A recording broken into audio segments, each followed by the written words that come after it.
Hello everybody, Mr. Taylor here, taking a look at Activity 2 in Unit 5, Section 12.1, which is, again, we're taking a look at properties of translation, but this time we want to look at trapezoids. Here we will describe the properties of orientation and congruency of translation using a trapezoid. And again, here's our key vocabularies that I want you to make sure that you have a firm grip on. Again, transformation is the big picture. That's what we're looking at, a function that describes a change in a position, size, and shape of the figure, even though we're not going to look too much at the size because we're talking about isometry or rigid transformation, which means that the size is going to stay the same. Pre-image, the original or the input of the transformation. Image, the change or the output of the transformation. Sounds like algebra, doesn't it? And translation is a transformation that slides a figure across a straight line. So the image has the same size and as the same shape as the pre-image. Okay, so what our author tells us to do, and I'm going to do this a little different this time. We're going to take a look at what he's asking us to do, and then we'll go and solve it because it requires some measurement and measurement tools, which would be a little different for me to be able to do so on the computer. But anyway, he says, well, let's trace the pre-image, and then we're gonna do something with it. So as we can see, we're looking at a pre-image that has a trapezoid TRAP. And what I can see, if I'm looking at it correctly, I'll see that my T is, that looks like 1 0, R is 4 0, A is 4 negative 4, and of course P is 0 negative 4. So these are my actual locations for my TRAP. And B says, well, hey, translate these. So let's go 5 units up and 3 units, 5 units left actually, and 3 units up. So we're just going to do what they're asking us to do for the time being. Then they'd say, well, C, we want you to take a ruler and measure the size of the trapezoid in centimeters, list those there. And D says, well, measure the size of the image. So if you're thinking along with what we're talking about, then the pre-image and the image, if they're not going to change, they should have the same measure. So keep that in mind. E says, what do you notice about the length of the corresponding size of the two figures? F says, use a protractor to measure the angles of the trapezoid. That's just giving us practice here. I guarantee you, test time come around, young people, you will not be using a protractor. You will definitely have, these will be given to you, mainly because, I mean, they're not going to, you can't use your own supplies except for the TI Inspire, so they're not going to supply you with a protractor for this particular test. What did you notice about the measurements of the corresponding angle of the two figures? What size of the trapezoids are parallel? How do you know? What size of the image are parallel, and what did you notice?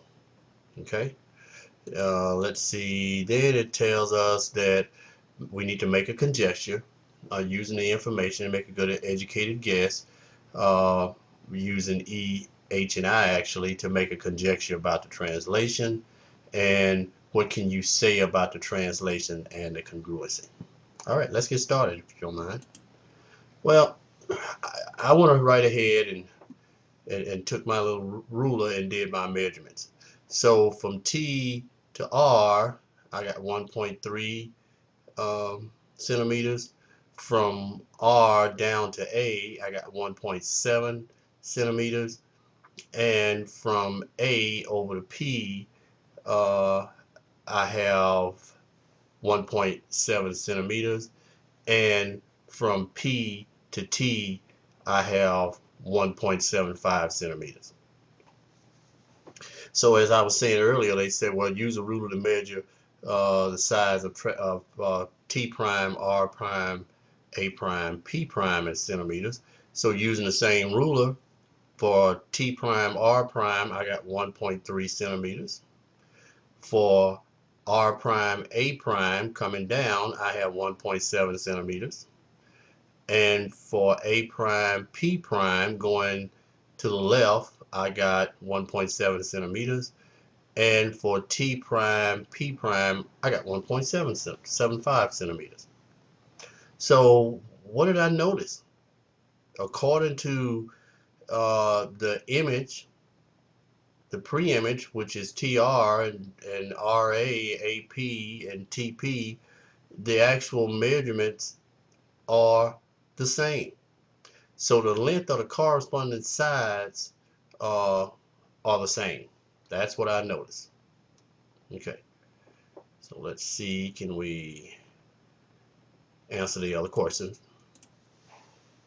Well, here's my same drawing, and it says, well, what sides of trapezoid TRP are parallel? And then, how do you know? Well, if we go back to the measure, we see that TR is 1.3, but notice what TR is running. It's running directly on a horizontal X line. Uh, but notice PA. PA is also running on that horizontal line. If we took TP and RA and ran those till infinity, eventually T and R would run into each other, across each other. But the main thing is these lines are not equal distance from each other.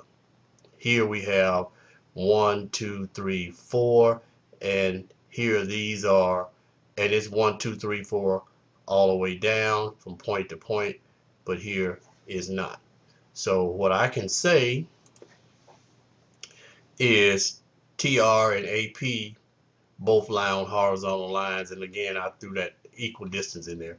And it says what parts of the uh, image, and which is T prime, R prime, A prime, P prime, and again T prime, R prime, and A prime, P prime are parallel.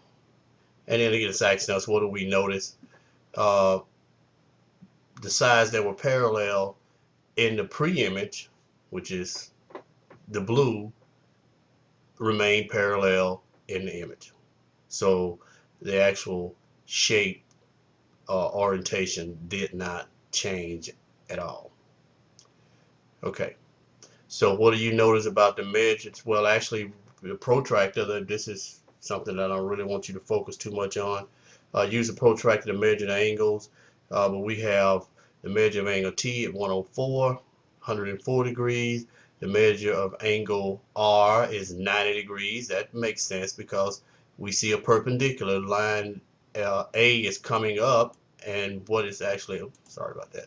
Line A is coming up and is intersecting at a 90 degrees, just like P is intersecting A at a 90 degrees.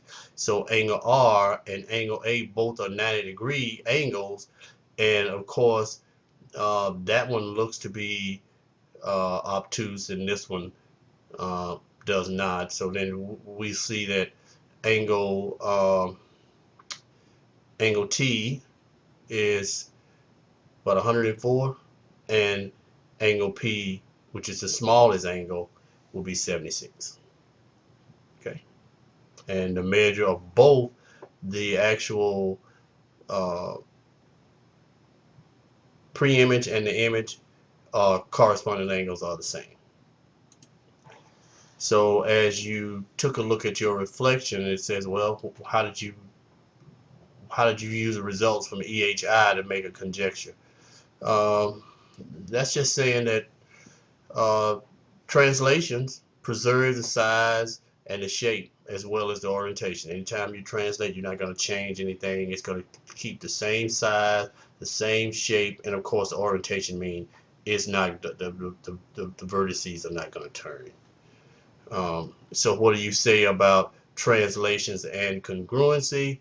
A translation produces a figure that is congruent to its original figure. So in plain words, if we went back to this figure, that my pre-image and my image both are the same figure, just moved, and it's actually moved uh, to a certain line, and if I could, let's see, can I show you where that line is?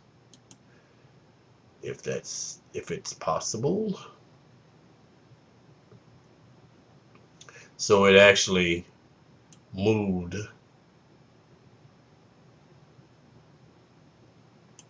along that line. All right. Thanks for watching, and I'll talk to you soon.